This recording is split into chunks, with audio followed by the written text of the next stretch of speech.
안녕하세요. 제 인생 대부분을 엄마에 대한 죄책감으로 살았던 여자입니다. 지금도 생각하면 많이 억울하고 분하기도 하지만 그래도 지금 이 순간을 누릴 수 있어서 감사하게 생각하려고 해요. 남들은 3살 때도 기억이 나고 4살 때도 기억이 난다고 하지만 저는 이상하게 어린 시절이 잘 기억나지 않아요. 제 최초의 기억은 새엄마와의 첫 만남이었죠. 제 앞에 와서 손을 꼭 잡으며 이렇게 말씀해 주셨어요. 오늘부터 내가 네 엄마야. 우리 잘 지내보자. 너무 어렸기 때문에 그때는 새로운 엄마가 생긴다는 것 자체가 뭘 의미하는 것인지도 잘 몰랐어요. 소꿉놀이를 하는 게 아닐까 하는 마음으로 순수하게 받아들였던 것 같아요. 어딘가 친모는 있을 것이고 지금은 잠깐 연극놀이를 하는 거라고 생각했죠. 그 당시 거울을 볼 때마다 제 왼쪽 뺨에 큰 상처가 있었는데 그 상처 또한 어디서 언제 그렇게 된 것인지 기억조차 못했습니다. 아빠가 어렴풋이 말해주기로는 아기였을 때 끓고 있는 주전자를 잘못 만져서 그렇게 된 거라고 했어요. 제 얼굴 탓에 친구들 사이에서 항상 제 별명은 괴물, 유령, 이런 것들이었죠. 어린애들이 뭘 알았겠어요. 상처가 흉측하게 생겼으니 생각 없이 막 놀려댄 것이죠. 그때는 저도 그게 너무 상처여서 집에 와서 펑펑 운 날이 정말 많았어요. 하지만 새엄마는 그런 저를 보며 위로는커녕 비수를 꽂았죠. 뭐 잘했다고 울어. 애들이 놀림만 하니 놀리는 거지. 생각해보면 새엄마는 정말 저에게 냉정하셨습니다. 따뜻한 말 한마디 해준 적이 없었죠. 친모였다면 제가 울 때 같이 울어주셨겠지만 그분은 늘 저를 짐짝처럼 취급하셨던 것 같아요. 밥을 많이 먹어도 눈치를 줬고 방 청소를 제대로 하지 않는다며 그 어린애한테 잔소리를 하셨어요. 신데렐라에 나오는 계모 있잖아요. 딱 그 느낌으로 저를 못살게 굴었네요. 신데렐라는 언젠가 멋진 왕자님이라도 만나지. 나는 이 얼굴로 행복하지 않을 거야 라는 생각을 어린 시절부터 쭉 했기 때문에 자연스레 위축되고 무기력해졌어요. 중간에서 저를 보호해줄 아빠조차 밖으로만 나돌고 결국엔 외박까지 하시더라고요. 이럴 거면 날 고아원에 맡겨달라고 소리쳐봤지만 아빠는 오히려 저를 괘씸해하시며 네가 편히 먹고 자는 게 누구 덕분인데? 하며 생색내시더라고요. 제가 원한 건 부모의 사랑과 애정이었는데 그게 없으니 마음이 허전하더라고요. 그래서 저는 사춘기가 남들보다 빨리 온 편이었어요. 일찌감치 나를 보호해줄 사람이 없다는 걸 깨닫게 됐죠. 제 나이 15살 때 계모는 저에게 갑자기 돈을 요구했어요. 너도 이제 다 컸으니 돈 벌어와. 처음엔 그 말이 농담인 줄 알았는데 매일 저더러 밥값을 하라며 돈을 벌어오라고 잔소리를 하더라고요. 등 떠밀려 나간 저는 전단지 아르바이트를 시작했죠. 그리고 돈을 받아올 때마다 계모에게 반납해야 했어요. 10원 한 개라도 빼돌린 날에는 아주 집안이 들썩였네요. 그 일을 하면서 자괴감이 많이 들었어요. 왜 나는 남들처럼 살지 못하는 것일까? 내 인생만 왜 이렇게 지긋지긋한 것일까? 그런 생각들을 하며 못 참을 땐 계모에게 소리를 지르며 화낸 적도 있었어요. 그러다가 쫓겨나서 다시 울며 불며 잘못했다고 빌었죠. 그럴 때마다 친모를 생각했어요. 어린 시절에 아빠에게 물어본 적이 있었죠. 새엄마와 하는 소꿉놀이가 끝날 때가 됐는데도 끝날 기미가 보이지 않아 친모의 행방에 대해서 물어본 것이죠. 내 진짜 엄마는 어딨어? 왜 안 와? 엄마는 집에 있잖아. 그 엄마 말고 진짜 엄마. 너는 진짜 엄마가 기억이 나? 아니, 아무 기억도 안 나.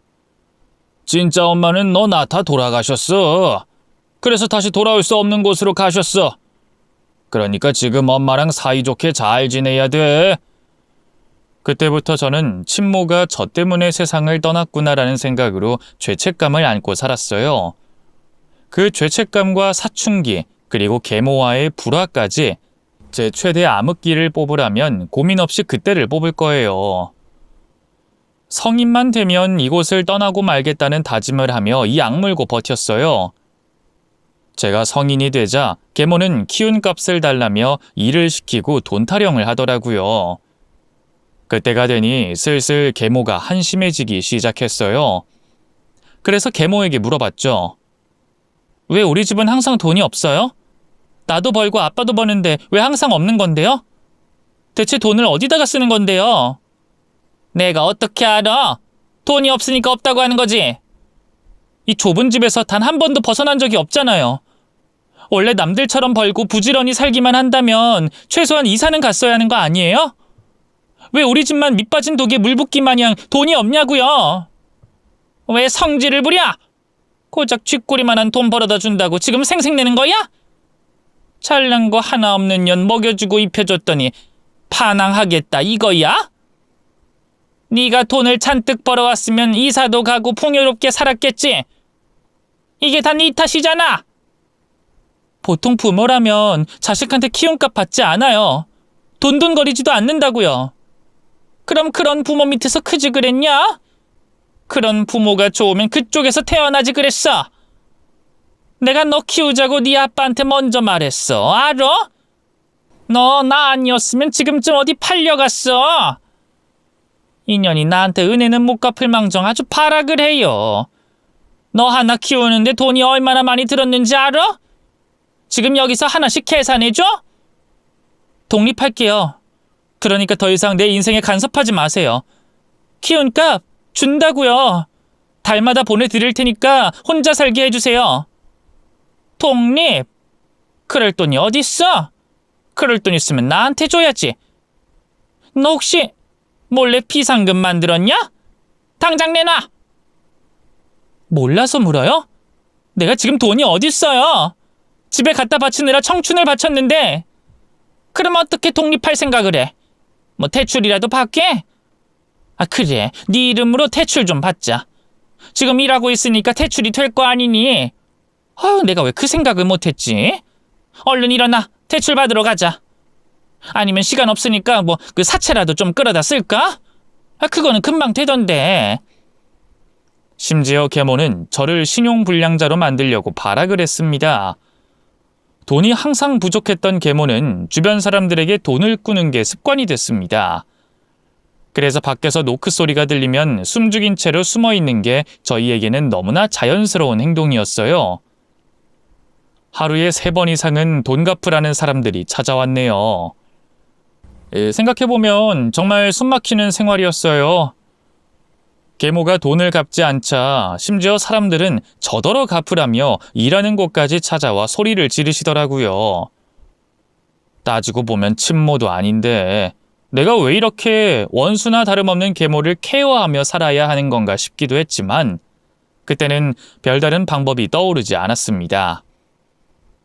계모에게 세뇌를 당한 것 같기도 하고 무기력감이 서서히 쌓여서 성격이 된 것 같기도 하고 그때의 저는 그저 하루하루 버티는 게 우선이었고 다른 생각을 할 수가 없었어요.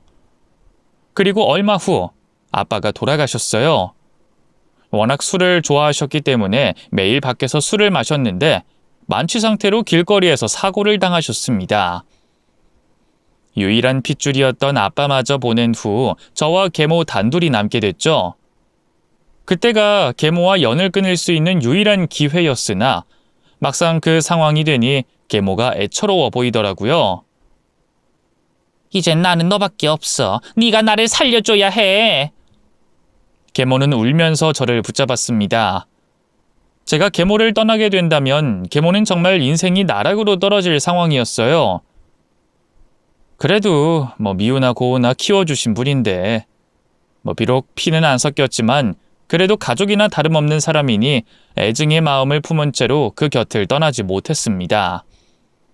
어렸을 적부터 저에게 죄책감을 많이 심어준 계모였기 때문에 아마도 저를 붙잡고 있었던 게 쉬웠을 거예요. 계모는 그런 저에게 의지하며 매일 술독에 빠져 살았습니다. 그러던 어느 날이었어요. 밖에서 노크 소리가 들리는 거예요. 당연히 숨죽인 채로 조용히 있었죠. 그런데 그쪽에서 퀵 배달 왔습니다 하고 말하는 거예요. 그 말을 듣는 순간 계모는 벌떡 일어나 문을 열어줬고 열자마자 뒷걸음질을 치더라고요. 어떤 아줌마가 저희 집에 불쑥 들어오며 소리치셨죠. 내가 이럴 줄 알았다. 집에 있을 줄 알았어. 그래놓고 여태껏 문도 안 열어준 거야? 퀵이라고 하니까 바로 열어주네? 아니나 다를까 그 사람은 다름 아닌 돈을 받으러 온 아줌마였습니다. 계모는 파리처럼 싹싹 빌며 애원했어요. 아이고, 내가 귀가 안 좋아서 사람이 오는 줄도 몰랐네. 미안해요. 응? 내가 금방 갚으려고 했어. 나 그렇게 양심 없는 사람 아니야. 알잖아. 나 거짓말 못하는 거. 내가 이제 거짓말이라면 환멸이 날 지경이야. 금방 갚겠다고 한 게 벌써 1년인 거 알아? 나도 그 돈 여윳돈으로 준 거 아니야. 우리 집 아저씨 몰래 준 건데 그걸 아직까지 안 갚으면 어떡해? 아줌마 때문에 우리 아들 대학 등록금도 못 내면 책임질 거야? 심지어 연락까지 안 받으면 나더러 어쩌라는 거야? 지금 나랑 장난해? 여기서 딱 말해. 언제 어떻게 갚을 거야? 조만간 갚을게요. 이번엔 진짜로요. 정말로 약속할게요. 지금까지는 내가 상황이 안 좋아서 어쩔 수 없이 말을 못했지만 이번엔 진짜 갚을 수 있어요. 저번에도 그 말했어. 그리고 일도 안 하면서 무슨 돈을 갚겠다고 거짓말을 하고 있어. 지금 사람들한테 돈 꺼가면서 돌려막기 하고 있는 거 내가 모를 줄 알아? 아줌마 이 동네에서 소문 쫙 퍼졌어. 지금 여기서 딱 말해. 어떻게 갚을 건데? 계획 한번 말해보라고. 그 말을 들은 계모는 잠시 생각하는 듯 하더니 다급하게 저를 손가락으로 가리키며 이렇게 말했어요. 우리 딸이 대신 갚아줄 거예요. 그 일도 다니고 있거든요. 돈도 잘 주는 괜찮은 직장 다녀요. 제가 대신 갚아줄 거니까 한 달만 시간을 줄 순 없을까요?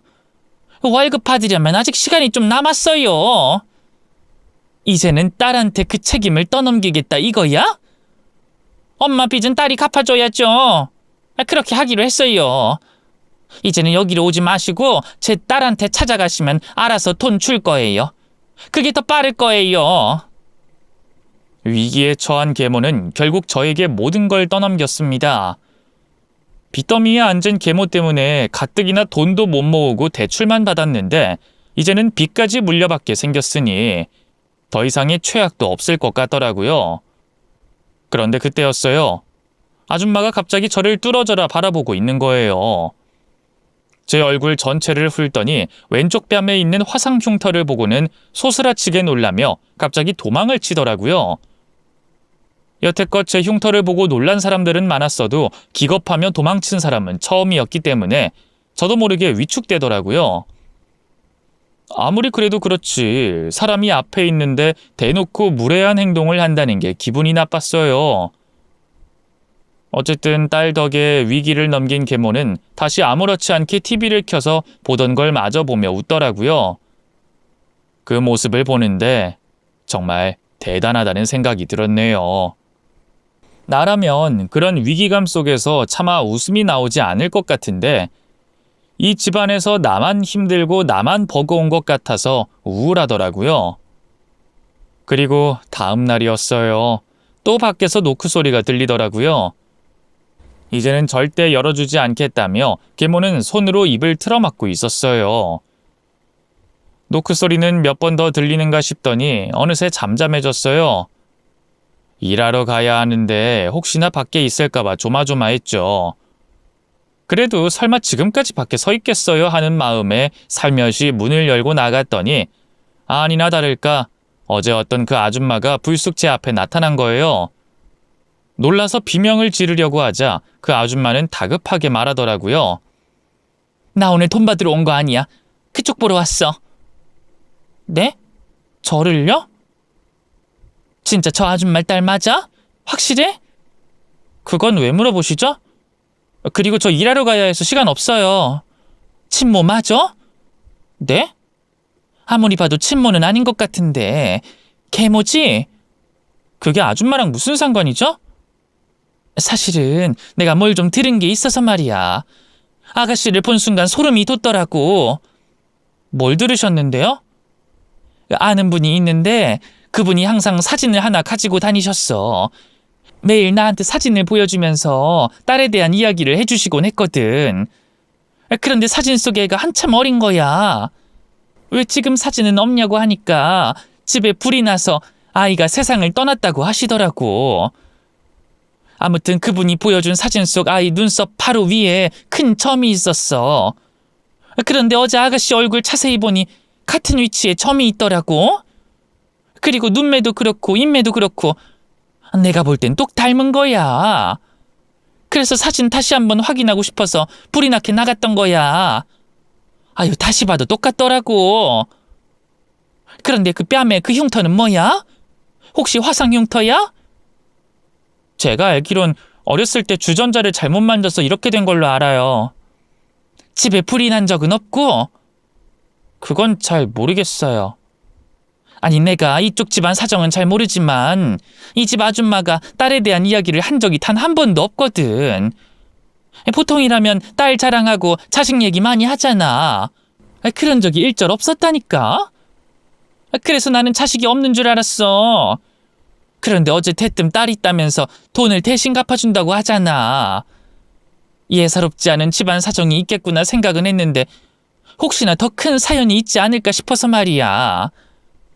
혹시 발등에 상처 있어? 그건 어떻게 하셨어요? 내가 아는 분이 그러셨거든. 애 키울 때 한번 눈 돌린 사이에 애가 식탁에 있는 물건을 잘못 만져서 그 발등에 큰 상처가 난 적이 있었다고. 그때 정말로 가슴이 찢어지는 줄 알았다면서 아직도 눈물이 고인 채로 이야기하시거든. 지금 그분이 얘기하신 아이가 저라고 생각하시는 거예요? 말이 안 되잖아요. 그 애는 집에 불이 나서 세상을 떠났다고. 들어보니 아이 흔적을 찾지 못했대. 싹 다 타버려서 찾을 수도 없었대. 그래서 내가 그랬거든. 흔적을 못 찾았으면 어디선가 살아있는 게 아니겠냐고. 그런데 그럴 일은 없다고 하셨지만 혹시 모르는 거잖아. 저희 엄마는 저를 낳자마자 돌아가셨다고 들었어요. 저희 엄마는 이미 이 세상 사람이 아니라고요. 그건 확실해? 네, 확실하게 아버지한테 들었어요. 그래?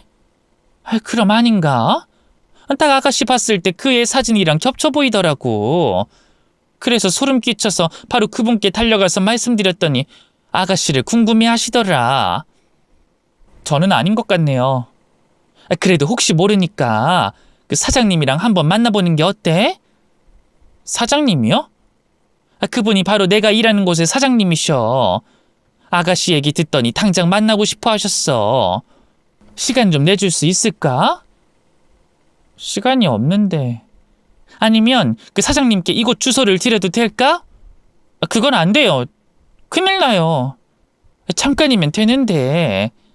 그럼 일단 전화번호 주세요. 제가 연락드릴게요. 아줌마는 꼭 좀 연락달라며 전화번호 하나를 주셨습니다. 얼떨결에 아줌마의 전화번호를 받고 한참이나 고민했어요. 그분을 만나도 별 소득이 없을 것 같긴 했거든요. 가뜩이나 바빠 죽겠는데 침 모일 가능성이 제로에 가까운 그분을 만나서 뭘 어쩌겠다는 건지 그때까지만 해도 말이 안 된다고 생각했어요. 돌아가신 친모가 살아있을 리가 없잖아요. 평생 저 때문에 돌아가셨다고 생각하며 살았는데 갑자기 떡하니 친모일지도 모르는 사람이 기다리고 있다고 하니 당황스러울 수밖에 없었어요. 그렇게 며칠 내내 고민만 했습니다. 만약 그분이 친모라고 해도 지금 와서 어쩌자고 나를 찾는 건지, 친모가 맞다면 그건 그거대로 충격일 것 같더라고요. 그렇게 된다면 원망의 감정이 더 커질 것 같았어요. 그래도 혹시나 하는 마음에 한 번쯤은 만나보고 싶더라고요. 아줌마가 그렇게 확신을 하는데 내가 모르는 나의 과거가 있지 않을까 하는 생각이 들면서 돈 많은 사장님이라는 그 여자분을 만나게 된다면 내 인생이 좀 달라지지 않을까 하는 이기적인 생각도 들었어요. 그렇게 불순한 목적을 가지고 그분을 만나 뵙기로 했습니다. 그때까지만 해도 제 인생이 180도로 바뀔 줄은 상상도 하지 못했죠. 계모 몰래 그분을 만나야 했기 때문에 아줌마와 작전을 세웠어요. 매일 감시하는 계모의 곁을 떠나 몰래 도망치려면 아줌마의 역할이 컸어요. 아줌마가 계모에게 빚을 갚으라고 난리를 치는 틈을 타서 저는 찍어주신 주소로 향했습니다. 도착했더니 생전 처음 보는 건물이 펼쳐져 있더라고요. 그리고 멀리서 어떤 여자분 한 분이 저를 향해 걸어오고 계셨습니다. 가까워질수록 이상하게 심장이 요동치더라고요. 내가 왜 이러지 하면서 겨우 진정을 하려고 했는데 그분이 눈물을 흘리며 제 얼굴을 덥석 잡으셨습니다. 그리고 이렇게 말씀하셨어요. 내 딸이 맞아. 아이고 내 딸. 그분은 믿기지 않는다는 듯 저를 빤히 보시며 눈물만 흘리셨어요. 분명 처음 보는 사람인데 저도 모르게 제 눈에서 눈물이 나오는 걸 느꼈어요. 가슴에서 뜨거운 감정이 자꾸 느껴지더라고요. 그렇게 저희는 길 한가운데서 눈물의 재회를 하게 됐습니다. 그분은 한참 동안 오열하시더니 저를 이끌고 안으로 들어가자꾸나 하시며 건물 안으로 저를 데리고 가셨어요. 회의실로 보이는 곳에서 마주 앉은 저희는 그제야 비로소 서로의 얼굴을 자세히 볼 수 있었습니다. 그분은 저를 한참 동안 빤히 보시더니 확신하신 듯 이렇게 말하시더라고요. 처음 본 순간부터 네가 내 딸이라는 걸 느꼈어. 확신했다. 저를 정말 딸이라고 생각하시는 건가요? 내 딸이 확실해. 그럼 왜 여태껏 저는 아무것도 몰랐죠? 저는 아버지랑 새엄마랑 살고 있었어요. 친모는 돌아가셨다고 들었고요. 아버지 이름이 뭐니? 김형섭입니다. 그래, 한때 내 남편이었지. 정말로 제 친모가 맞으세요? 저는 분명 돌아가셨다고 들었는데 저 낳다가 그렇게 가셨다고. 누가 그런 말을 했어? 아빠가요. 그래, 나도 네 아빠가 그랬다. 네가 세상을 떠났다고. 그 인간이 거짓말을 했던 것 같구나. 아빠가 거짓말을요? 그럴 리가 없는데. 그 인간은 거짓말이 습관이니까. 저희 아빠가요? 둘이 진짜 부부였다고요? 네 아빠랑 너무 어렸을 때 만났어. 만나자마자 덜컥 임신이 돼버렸고 무서운 마음에 양가 부모님께 말씀도 못 드린 채로 무작정 가출해서 살림을 합쳤어. 언젠가 성공해서 부모님을 찾아가야겠다고 다짐하고 돈을 열심히 벌었지만 네 아빠는 그 당시에 너무 무능력했고 책임감이 없었지. 그래서 자주 부딪혔어. 하지만 그 사람을 선택한 걸 단 한 번도 후회한 적이 없었어. 너를 만났으니까. 딸을 위해서라면 뭐든지 할 수 있다는 생각 하나로 열심히 돈을 벌었지. 그리고 사건이 터진 그날 네 아빠는 널 돌보겠다고 집에 있었고 나는 급히 아침을 챙겨주고 일하러 집을 나섰어. 그리고 잠시 후에 우리 집에서 불이 났다는 소식을 듣고 정신없이 집으로 돌아왔어. 판자촌 단칸방에서 살았기 때문에 작은 불이 삽시간에 퍼졌고 이미 때는 놓쳤다고 하더구나. 우리 가족이 안에 있다고 살려달라고 고함을 지르는데 너무 황당하게도 네 아빠는 술 먹으러 밖에 나와 있더라. 애를 혼자 두고 밖에 나와 있었던 거지. 나는 불길 속에 뛰어 들어가서 너를 구하려고 했었지만 찾을 수가 없었어. 결국 실신한 채로 병원에 실려갔는데 불을 끄는 데만 하루가 꼬박 걸렸다고 하더구나. 시신조차 찾을 수 없을 정도로 끔찍했다는 말을 듣고 또 한 번 실신했어. 내가 요리를 하고 나오지 않았더라면 너를 살릴 수 있었을까? 애초에 일을 다니지 않고 너를 온전히 돌봤다면 널 지킬 수 있었을까? 그런 생각들을 하면서 고통스러운 날들을 보냈어. 그리고 네 아빠를 원망했지. 어떻게 애를 그렇게 혼자 내버려 둘 수 있냐고. 아빠 자격도 없는 사람이라고 당장 헤어지자고 하고 갈라섰어. 네 아빠는 기다렸다는 듯이 도망을 가더구나. 그리고 그 인간과 완전히 인연을 끊고 살았고 소식조차 들을 수 없었지. 너를 잃은 슬픔에 죽을 듯이 아파하다 보니 세월이 이렇게 지났어. 나는 너가 이렇게 살아있을 줄도 모르고 혼자서 장례를 치렀다. 대체 왜 거기 있었던 거니? 그 인간은 왜 너를 데리고 있었던 거야? 왜 나한테 말도 없이? 아빠는 돌아가셨어요. 돌아가실 때까지 저한테 아무런 말도 해주지 않으셨어요. 그리고 죄송하지만 저는 엄마에 대한 기억이 없어요. 지금의 새엄마에 대한 기억밖에 없어요. 괜찮아. 지금 그게 중요하겠니? 일단 너를 되찾아서 얼마나 다행인지 몰라. 지금도 꿈을 꾸는 것 같구나. 돌아와줘서 너무 고마워. 지금이라도 만나게 돼서 정말 감사할 뿐이란다. 진짜로 제 엄마가 맞나요? 저는 도무지 믿을 수가 없어서. 오른쪽 허벅지 뒤쪽에 큰 점이 있지? 네. 왼쪽 발바닥에 연한 갈색 반점도 있을 테고. 맞아요. 그분은 지갑을 꺼내시더니 사진 하나를 꺼내 저에게 보여주시더라고요. 누가 봐도 제 어릴 때 모습이었죠. 기분이 이상하더라고요. 저는 평생 왼쪽 볼에 화상 자국을 가지고 있었는데 그 사진 속 아이의 볼은 매끈했어요. 활짝 웃고 있는 사진 속 제 모습을 보니 저에게도 행복한 어린 시절이 있었구나 싶어서 다행이라는 생각도 들더라고요. 친모는 사진과 제 얼굴을 비교하며 또 한 번 눈물을 흘리시더라고요. 우리 예쁜 딸, 뺨이 왜 이렇게 됐어? 그날 집에 불난 것 때문이야? 주전자를 잘못 만져서 이렇게 됐다고 아빠가 말해줬어요. 아니야, 그런 적 없어. 주전자를 만진 적이 단 한 번도 없어. 그럼 저는 여태껏 잘못 알고 있었던 건가요? 그럼 가족 모두가 저를 속이고 있었던 거네요? 믿을 수 없었습니다. 저에게 따뜻한 사람들은 아니었지만 그래도 진실된 가족들이라고 믿고 살았거든요. 그래서 그들을 이해하려고 노력했고 불쌍하다고 생각하며 살았어요. 저는 반복해서 그분께 제 출생과 자라온 환경에 대해 물어봤죠.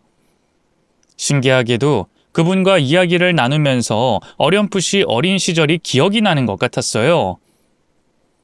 계곡에 가서 사진을 찍었던 일, 수박을 먹었던 일, 놀이동산에 가서 회전기구를 탔던 일. 갑자기 그때의 냄새와 감정과 소리들이 기억이 났죠. 그때의 포근했던 기억들이 떠오르자 문득 제 현실이 초라하게 느껴졌습니다. 저를 이용만 하는 계모의 밑에서 돈만 갚아주며 살고 있는 저 자신의 모습이 한심하게 느껴졌어요. 그때까지도 그분의 말을 온전히 믿을 수가 없어서 계모에게 직접 이야기를 듣고 싶었습니다. 그래서 자리를 마무리 짓고 집으로 달려갔어요. 계모는 이미 술에 만취한 상태였고 저를 보자마자 소리를 지르더라고요. 너 어디 갔다가 이제 와? 일정이 좀 있었어요. 일정? 너한테 일정이 어딨어? 아주 웃기고 자빠졌네. 나는 내 맘대로 어디 갔다 오지도 못해요? 내가 말했지. 내가 네 곁에 있는 난 너는 내 소유라고. 친모도 아니면서. 뭐? 너 지금 뭐라 그랬어? 엄밀히 따지면 친엄마도 아니잖아요. 그리고 그쪽이 나를 위해 뭘 해줬는데요. 그쪽? 야, 지금 엄마한테 그쪽이라고 했냐? 그리고 내가 여태껏 너한테 못 해준 게 뭔데? 저한테 여태껏 거짓말하고 살았다는 게 사실이에요? 뭔 거짓말? 우리 엄마 나 때문에 돌아가셨다는 것도 내 화상자국 주전자 때문에 생겼다는 것도 다 거짓말이에요? 뭐가 어쩌고 어째? 저는 진실을 알고 싶어요. 이제는 알려주실 때도 됐잖아요. 그러니까 말해줘요. 왜 돌아가신 줄 알았던 친엄마가 살아 계시는 건지 말해달라고요. 그랬더니 만취한 계모가 정신을 못 차리고 갑자기 깔깔 웃기 시작하더라고요. 그 모습이 어찌나 흉측해 보이던지 소름 돋았습니다. 계모는 눈이 풀린 상태로 취중진담을 내뱉기 시작하더라고요. 아, 그년 끔찍했지. 끔찍할 정도로 밉고 짜증났지. 그러니까 내 친모가 왜 살아있냐고요? 살아있어? 난 몰랐지. 어디서 뭐하고 산대? 뭐 돈 좀 있대? 그럼 좀 뜯어봐. 너는 딸이니까 돈 줄 거 아니야. 왜 그랬어요? 왜 나한테 거짓말했냐고요? 그때는 네 아빠를 정말로 사랑했으니까. 네 엄마가 일하러 간 동안 네 집에 참 많이도 들락날락거렸지. 하도 자주 보니까 네가 날 보며 웃으면서 엄마라고 하더라. 웃기지 않니? 불륜 저지르는 여자한테 엄마라고 하고 앉아있으니 너도 참 어릴 땐 착했어. 내가 너를 데리고 밖에 나가도 엄마 하면서 잘 따르더라니까. 아무튼 그때 네 아빠랑 나는 진짜 사랑했고 둘이 도망이라도 치고 싶었어. 네 엄마가 방해물이었지. 집에 불이 났던 건 사실이에요? 불? 아주 활활 타올랐지. 그때 널 살려준 것도 나야. 너의 생명의 은인이 바로 나라는 말이지. 얼굴이 만신창이가 되긴 했지만 목숨이라도 살린 게 어디야. 네 아빠가 너를 나한테 맡겨놨는데 이걸 어떻게 해야 할지 고민이 되더라. 너 데리고 네 엄마한테 가면 내 존재가 까발려져서 불난 집에 내가 있었다는 게 들통이 나는데 그걸 어떻게 말하니? 그냥 일단 내가 데리고 있자 싶었는데 그게 지금까지 온 거지. 네가 친모 곁에 있으면 그 양반이랑 주기적으로 만나야 했을 거 아니니? 내가 그 꼴은 못 보지. 그렇다고 우리가 양육비를 줄 돈이 있는 것도 아니고 그냥 무작정 도망치자 싶었던 거지. 너도 부모가 둘 다 있어야지 편부모 밑에서 잘 클 수 있었겠어? 그리고 얼굴이 그 지경이 됐는데 네 친모한테 가봤자 버림받았겠지. 장애인 된 거나 다름없는데. 그리고 너가 있어야 내가 살지. 너가 내 밥줄인데. 그리고 그 양반이 꼴의 딸에 대한 애착이 있더라. 절대로 부인한테 딸은 못 주겠대. 그래서 내가 데리고 살겠다고 했지 뭐. 가만 생각해보니 네가 우리 돈줄이 될 수도 있을 것 같더라고. 애는 가만히 내버려두면 알아서 잘 크니까 나중에 나 먹여 살려주겠지 싶었지. 지금도 네가 내 빚도 갚아주고 먹여 살려주고 있잖아. 예전부터 이상하게 생각하긴 했어요. 나를 미워하는데 왜 나를 데리고 있었던 걸까? 차라리 나를 내쫓았으면 납득이라도 하겠는데 왜 이렇게 나한테 집착할까 궁금했어요. 하지만 이제 보니 알겠더라고요. 아버지에 대한 집착이 이어져 저를 구속하고 있었던 거예요. 그때의 불륜을 감추기 위해 충동적으로 저를 데리고 살았지만 나중에는 저를 착취하고 돈줄로 쓰기 위해서 데리고 있었던 거였어요. 애초부터 우리는 가족이 아니었던 거죠. 저는 이용당하기 위해 이 집에 딸로 있었던 거예요. 너무 어이가 없어서 고개를 숙이는데 그때 제 시선에서 계모의 손이 보였습니다. 유독 쭈글거리던 손등이 어린 시절부터 눈에 띄었는데 그때 제 머릿속을 스쳐 지나가는 생각 하나가 있었어요. 설마 아니겠지. 에이, 설마 아닐 거야 라는 생각을 하며 계모에게 물어봤어요. 손에 그 흉터 설마 화상 자국이에요? 그래. 참 사연이 많은 흉터지. 그 집에 너랑 나랑 단둘이 있을 때 담배를 피우려고 보는데 라이터가 없더라. 그래서 가스불 켜고 담뱃불을 붙이려고 하는데 옆에 있던 천조가리에 불이 붙어버린 거야. 그리고 그게 나무 도마에 붙어버리고 또 그게 앞치마에 붙어버리고. 그때 내가 불 끄려고 얼마나 노력했는지 몰라. 물 뿌리고 이불로 덮어봤지만 불길이 거스서 꺼지지도 않더라. 한순간에 활활 불이 타오르는데 그땐 정말 머릿속이 하얘져서 얼마나 난감했다고. 그러니까 애초에 불을 낸 게 그쪽이었단 말이에요? 우리 친모가 아니라 당신이었던 거야? 참 순식간이었지. 그래도 꽤 순발력 있었어. 재빨리 도망을 나왔으니. 뭐 네 얼굴은 엉망이 됐지만 뭐 어쩌겠어. 지가 화상 입을 걸 나더러 어쩌라고. 내 탓은 아니다. 네가 부주의해서 그 지경이 된 거지. 그럼 모든 게 그쪽 탓이었네? 내 얼굴이 이 지경이 된 것도, 계모 밑에서 힘들게 살아온 것도, 돈에 쪼들려 초라하게 살아온 것 모두 그쪽 탓이었네. 야, 근데 술 더 없냐? 더 사와 어서. 이 와중에 술이 넘어가요? 사람 인생을 완전히 망쳐놓고. 내가 망쳤어? 네 스스로 망친 거지? 그러게 그딴 부모 밑에서 태어나래? 왜 나한테 와서 지랄이야? 됐고 술이나 좀 더 사와. 그리고 근처에 해장국집 가가지고 해장국도 하나 싸와. 천벌 받을 년. 뭐? 천벌? 이게 엄마한테 못하는 소리가 없어. 너 술 취했다고 막말하냐? 당신같이 한심한 여자를 그래도 엄마라고 생각했어. 표현이 서투를 뿐이겠지. 언젠간 내 마음 알아주겠지. 그래도 단둘이 남아있으니까 내가 잘해야지. 미우나 고우나 내 가족인데 내가 챙겨야지. 이딴 생각들 하면서 버티고 또 버텼어. 근데 당신은 나를 가족으로 생각조차 안 하고 있었네? 소유물, 돈줄, 얼굴에 화상 입은 걸 족쇄 삼아서 노예 부리듯이 데리고 있으면서 나한테 단 한 번도 미안하다는 생각 든 적 없었어? 양심을 대체 어디다 갖다 팔아먹었길래 아직까지 나를 이용해 먹는 건데? 넌 말이 좀 짧다. 아주 건방지네. 그래, 짧다. 짧으면 어쩔 건데? 인생 자체가 거짓이었는데 그럼 내가 말이 좋게 나오겠어? 네가 내 인생 망쳤잖아. 어떻게 보상할 건데? 맞아야 정신 차리지? 머리 좀 컸다고 아주 엄마한테 대드네? 오랜만에 좀 맞자. 내가 너 너무 오냐오냐 키웠어. 계모는 벌떡 일어났지만 술에 취해서 비틀대더라고요. 그리고 저에게 달려들었어요. 저도 질세라 계모와 육탄전을 벌였죠. 어린 시절에는 계모의 말에 순응했지만 이제는 달랐습니다.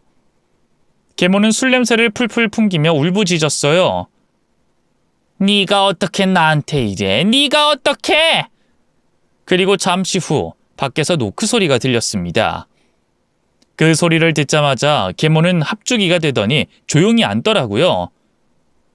제가 현관문을 열려고 하자 계모는 제 팔을 잡아당기며 속삭였어요.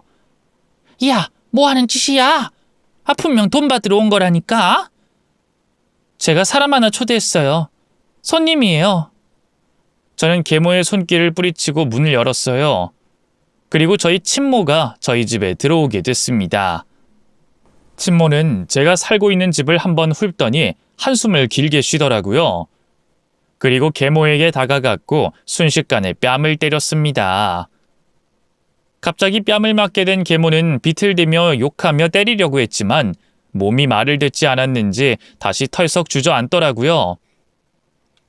친모는 계모를 내려다보며 이렇게 말했어요. 도둑질했으면 온전하게 키우기라도 하던가. 이따위로 살 거면 내 딸 왜 데려갔어? 긴 말 필요 없고 내 딸 이제 내가 데려갈 테니 그런 줄 알아.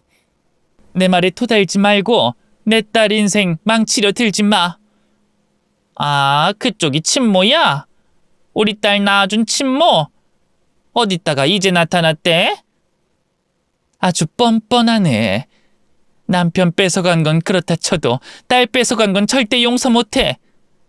남의 딸을 왜 데려다 키우냐고. 그러니 감사해야 하는 거 아닌가? 그쪽이 달고 있던 혹 내가 대신 없애준 거잖아. 뭐라고? 아주 웃기는 여자네. 더 이상 말 섞고 싶지 않고 법대로 해. 그리고 내 딸 한 번만 더 건드리면 내 손에서 죽을 줄 알아. 딸은 내가 지금 당장 데려갈 거야. 누구 마음대로. 내 딸인데 왜 네가 데려가는데? 난 우리 딸 절대로 내놓을 수 없어. 정 데려가려면 여태껏 키워준 값 내놓고 가. 딸이 나한테 못 갚은 빚 네가 대신 갚아주고 가. 네 딸? 도둑년 주제 아주 당당하네. 그리고 제대로 키우지도 못했으면서 나더러 돈을 요구한다고? 오히려 그쪽이 보상해줘야 하는 상황인 거 모르겠어? 내가 목숨 걸고 네 인생 망치게 해줄 테니까 각오해. 나랑 내 딸 인생 망친 만큼 너도 한번 당해봐. 친모는 저에게 얼른 짐을 싸라고 했어요. 그동안 계모는 저를 졸졸 따라다니며 짐을 못 싸게 방해했죠. 계모는 아직도 술이 덜 깼는지 저에게 착 달라붙어서 귓속말을 하더라고요. 나 안 떠날 거지? 난 너 없으면 안 되는 거 알잖아. 안 갈 거지? 응. 이것도 아요. 절대 못 나. 나는 절대로 너 포기 못해. 그러니까 가지 마. 거기 가면 너 큰일 나. 내가 네 엄마잖아. 엄마 곁에 있어야지. 겨우 계모를 떼어놓고 짐을 싼 후 친모를 따라 차에 탔어요. 그리고 친모와의 생활이 시작됐죠. 그때까지만 해도 이 선택이 맞나 의심이 들었어요. 아마도 계모 밑에서 긴 시간을 지내면서 세뇌를 당했기 때문에 그 생활을 벗어나는 게 쉽진 않았던 것 같아요. 친모는 저에게 아무것도 바라는 거 없이 곁에만 있어달라고 부탁했어요. 너한테 해주고 싶은 게 참 많았어. 엄마 곁에 있어주기만 한다면 더 이상 바랄 게 없어. 그리고 이 얼굴은 엄마가 고쳐줄게. 병원 같이 가보자. 화상 흉터를 없앨 수도 있는 수술이 있다는 걸 전 그때 처음 알았어요. 친모를 따라 병원에 간 저는 바로 치료를 받게 됐고 날이 갈수록 좋아졌습니다. 예전에는 거울을 보는 걸 원래 끔찍할 정도로 싫어했는데 이제는 거울을 보는 게 행복해졌네요. 웃는 날도 많아졌고 세상을 바라보는 시각도 많이 달라졌음을 느꼈어요. 나를 온전히 사랑해주는 단 한 사람의 등장으로 인해 인생이 이렇게 바뀔 줄은 몰랐어요. 처음에는 엄마라는 말이 입에서 잘 떨어지지 않았지만 그것 또한 익숙해지니 금방 입에 붙더라고요. 엄마라는 말을 맘 편히 불러본다는 게 이렇게 행복한 일이구나 싶어 눈물이 나왔네요. 그 이후로 계모는 끊임없이 저에게 연락했습니다. 한 번만 전화를 받아달라며 사정하기도 하고 어떻게 알고 직접 찾아오기도 하더라고요. 저는 계모의 전략을 알고 있었어요. 불쌍한 척 하면서 너밖에 없다고 매달리겠죠. 그러면 또 제가 마음이 약해져서 계모를 받아주겠죠. 하지만 이젠 달라졌어요. 그 여자와의 관계는 여기서 끝내고 싶었고 제 잃어버린 인생을 보상받고 싶었습니다. 그래서 모든 일을 엄마에게 맡겼어요. 엄마는 그 여자에게 벌을 주고 싶다고 했어요. 그래서 엄마는 계모에게 전화를 걸어서 경고했습니다. 네가 돈 꾼 것들 그게 다 얼만지 알아? 사람들 싹 다 모아서 고소할 거니까 그런 줄 알아. 그리고 내 딸 납치하고 착취한 거 전부 증거 모아서 고소할 거니까 콩밥 먹을 준비해. 빠져나갈 구멍은 없을 거야. 전화기 너머로 계모의 사정하는 목소리가 들리더라고요. 그래도 인생의 대부분을 그 여자와 살을 맞대고 살았는데 전혀 신경 쓰이지 않더라고요. 가만히 손 놓고 보기만 했습니다. 어쩌면 계모의 횡포를 멈추기에 지금이 좋은 기회가 아닌가 싶기도 하더라고요. 매일 술 마시고 돈 꾸러 다니고 도박하러 다니는 계모의 모습만 봐도 한숨이 푹푹 나왔거든요. 그 사람과 한때 가족이었다는 것 자체가 너무 힘들었고 수치스러웠어요. 이제는 그런 악의 굴레를 끊어내는 게 현명하다고 생각했어요. 계모는 저에게 끊임없이 문자를 보냈어요. 아주 애절하더라고요. 돈줄이 사라졌으니 얼마나 다급하겠어요. 심지어 고소까지 당하게 생겼는데 변호사를 구할 돈도 없을 테고 의지할 가족도 없을 테니 막막했겠죠. 결국 계모는 모든 걸 내려놨는지 배째라는 식으로 가만히 있더라고요. 갚을 돈도 없고 몸으로 때우겠다는 계모는 결국 징역을 면하지 못하게 됐습니다. 그리고 어린 시절에 저를 납치하고 착취한 혐의는 계속 진행 중이라고 알고 있어요. 부디 외롭고 고통스럽게 늙어가길 바랄 뿐입니다. 아무리 좋게 생각하려고 해도 곱씹을수록 화가 나고 원망스럽더라고요. 나중에 대화를 나눌 기회가 생긴다면 한번 물어보고 싶어요. 나를 평생 착취할 생각이었냐고, 나를 가족으로 생각한 적이 단 한 번이라도 있냐고. 계모를 생각할 때면 늘 술 냄새가 가장 먼저 떠올라요. 그리고 저를 쳐다보던 무미건조한 눈빛이 잊혀지지 않네요. 계모의 집에서 막 벗어났을 땐 다시 그 집에 돌아가는 꿈을 꾸곤 했어요. 식은땀을 흘리며 침대에서 벌떡 일어났을 땐 꿈이라는 사실에 안도하곤 했죠. 그 정도로 계모는 제 인생에 큰 영향을 준 사람이었어요. 이제는 그 인연을 단번에 끊게 됐으니 새롭게 시작해야죠. 엄마와 다시 만난 이후로 저는 새로운 것들을 많이 시도하게 됐어요. 일단 하던 일을 전부 관두고 배우고 싶었던 걸 배우기 위해서 공부를 시작했고, 처음으로 비행기를 타고 해외로 가봤어요.